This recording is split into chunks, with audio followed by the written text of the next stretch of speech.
Hello friends, ओम श्री गणेशाय नमः। जय श्री कृष्णा। आप सभी का स्वागत है आपके अपने यूट्यूब चैनल पर। फ्रेंड्स, आज हम आपको इस वीडियो में बताने जा रहे हैं गीता जयंती का शुभ मुहूर्त, पूजा विधि, महत्व और कथा के बारे में। फ्रेंड्स, वीडियो शुरू करने से पहले आपसे रिक्वेस्ट है, अगर आप हमारे चैनल पर नए हैं और आपने अभी तक चैनल को सब्सक्राइब नहीं किया है तो प्लीज सब्सक्राइब कीजिएगा चैनल को, साथ ही प्रेस कीजिएगा बेल आइकन को, जिससे नए वीडियो से रिलेटेड नोटिफिकेशन आपको तुरंत प्राप्त हो सके। और वीडियो पसंद आने पर वीडियो को लाइक और शेयर जरूर कीजिएगा ताकि सभी भक्तों को इस वीडियो का लाभ प्राप्त हो सके। और कमेंट बॉक्स में जय श्री कृष्णा जरूर लिखिएगा। मार्गशीर्ष मास के शुक्ल पक्ष की एकादशी तिथि को गीता जयंती मनाई जाती है। हिंदू धर्म में गीता को अत्यंत ही पवित्र माना जाता है। गीता को सुनने मात्र से ही मोक्ष की प्राप्ति हो जाती है और गीता जयंती के दिन तो मंदिरों में भी इसका पाठ किया जाता है। भगवान श्री कृष्ण ने कौरवों और पांडवों के युद्ध के समय अर्जुन को गीता का ज्ञान दिया था। गीता के अंदर कुल 18 अध्याय हैं, जिनमें से 6 अध्याय कर्म योग, 6 अध्याय ज्ञान योग और अंतिम 6 अध्याय में भक्ति योग के उपदेश दिए गए हैं।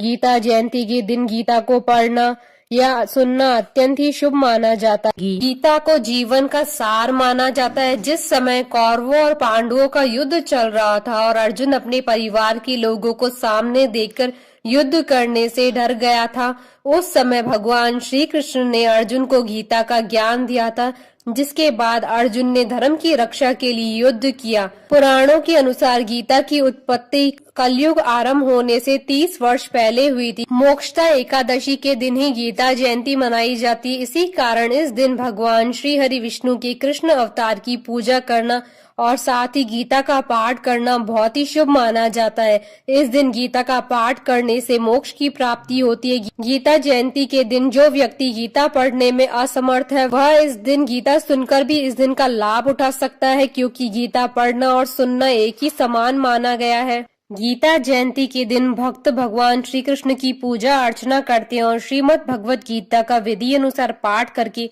अपने घर में सुख शांति और समृद्धि का आह्वान करते हैं।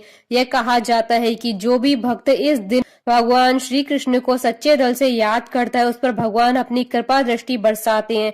कई भक्त इस दिन एकादशी का व्रत भी करते हैं और मनोवांछित फल भी पाते हैं। मान्यता है कि अगर कोई इंसान मानसिक या शारीरिक परेशानियों से जूझ रहा हो तो वह गीता का पाठ करे तो उसके सारे कष्ट दूर हो जाएंगे। फ्रेंड्स, अब आइए जानते हैं साल 2024 की मोक्षदा एकादशी और गीता जयंती की शुभ मुहूर्त के बारे में। हिंदू पंचांग के अनुसार साल 2024 में मोक्षदा एकादशी और गीता जयंती 11 दिसंबर 2024 बुधवार के दिन है। इस साल गीता जयंती की 5161वीं वर्षगांठ मनाई जाएगी। मार्गशीर्ष शुक्ल एकादशी तिथि प्रारंभ होगी 11 दिसंबर 2024 को प्रातःकाल 3:42 पर और मार्गशीर्ष शुक्ल एकादशी तिथि का समापन होगा 12 दिसंबर 2024 को प्रातःकाल 1:02 पर। व्रत पारण का समय रहेगा 12 दिसंबर 2024 को सुबह 7:07 से सुबह 9:12 तक और हरिवासर समाप्ति का समय रहेगा 12 दिसंबर 2024 को रात्रि 10:26 पर। इस दिन रवि योग का शुभ संयोग भी बन रहा है। रवि योग का प्रारंभ होगा सुबह 7:06 से सुबह 11:48 तक। इस दिन सूर्योदय का समय रहेगा सुबह 7:04 पर और सूर्यास्त का समय रहेगा शाम 5:25 पर। चंद्रोदय का समय रहेगा दोपहर 2:05 पर और चंद्रास्त का समय रहेगा रात्रि 3:33 पर। ब्रह्म मुहूर्त रहेगा सुबह 5:15 से सुबह 6:09 तक और विजय मुहूर्त रहेगा दोपहर 1:58 से दोपहर 2:39 तक और गोधूली पूजा का मुहूर्त रहेगा शाम 5:22 से शाम 5:50 तक। इस साल मोक्षदा एकादशी और गीता जयंती पर कई दुर्लभ संयोग भी बन रहे हैं। सर्वप्रथम वरयान योग का निर्माण हो रहा है। इसके साथ ही रवि योग का शुभ संयोग भी बन रहा है। इस योगों में जगत के पालनहार भगवान श्री कृष्ण जी की पूजा करने से साधक की हर मनोकामना पूरी होगी। साथ ही घर में सुख समृद्धि और खुशियों का आगमन होगा। फ्रेंड्स, अब आप हमारे चैनल के मेंबर भी बन सकते हैं।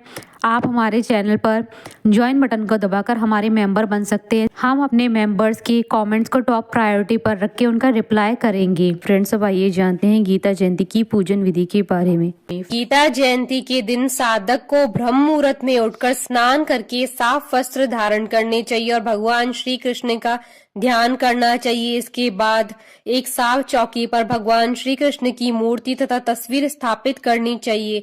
भगवान श्री कृष्ण की मूर्ति या तस्वीर स्थापित करने के बाद उनके चरणों में भगवत गीता को रखें। इसके बाद श्रीमद् भगवत गीता पर गंगा जल छिड़कें और भगवान श्री कृष्ण और भगवत गीता का रोली से तिलक करें।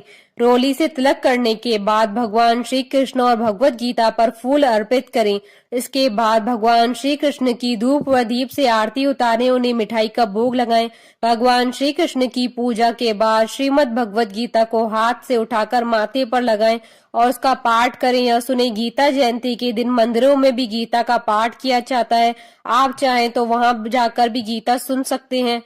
श्रीमद् भगवत गीता को पढ़ने के बाद उसे आदर सहित उसके स्थान पर रख दें। यदि संभव हो तो इस दिन किसी ब्राह्मण को गीता का दान अवश्य करें। फ्रेंड्स, अब आइए प्रारंभ करें गीता जयंती की कथा। कर्म की अवधारणा को अभिव्यक्त करती है। गीता चिरकाल से आज भी उतनी ही प्रासंगिक है जितना तब रही। विचारों को तर्क दृष्टि के द्वारा बहुत ही सरल एवं प्रभावशाली रूप से प्रस्तुत किया गया है। संसार के गूढ़ ज्ञान तथा आत्मा के महत्व पर विस्तृत एवं विशद वर्णन प्राप्त होता है। गीता में अर्जुन के मन में उठने वाले विभिन्न सवालों के रहस्यों को सुलझाते हुए श्री कृष्ण उन्हें सही और गलत मार्ग का निर्देश प्रदान करते हैं। संसार में मनुष्य कर्मों के बंधन से जुड़ा है और इस आधार पर उसे इन कर्मों के दो पथों में से किसी एक का चयन करना होता है।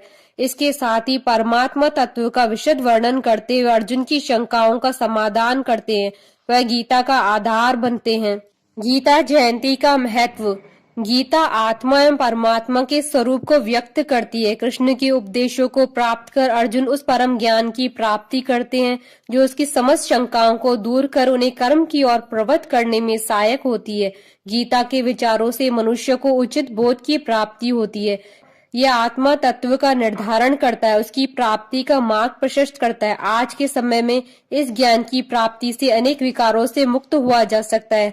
आज जब मनुष्य भोग विलास, भौतिक सुखों, काम वासनाओं में जकड़ा हुआ है और एक दूसरे का अनिष्ट करने में लगा है, तब इस ज्ञान का प्रादुर्भाव उसे समस्त अंधकार से मुक्त कर देता है। क्योंकि जब तक मानव इंद्रियों की दास्ता में है, भौतिक आकर्षणों से घिरा हुआ है तथा भय, राग, द्वेष एवं क्रोध से मुक्त नहीं है, तब तक उसे शांति और मुक्ति का मार्ग प्राप्त नहीं हो सकता है। बोलिए भगवान श्री कृष्ण जी की जय, भगवान विष्णु जी की जय, सनातन धर्म की जय। हमारे साथ इस वीडियो में अंत तक बने रहने के लिए आपका धन्यवाद। ओम श्री गणेशाय नमः। जय श्री कृष्ण।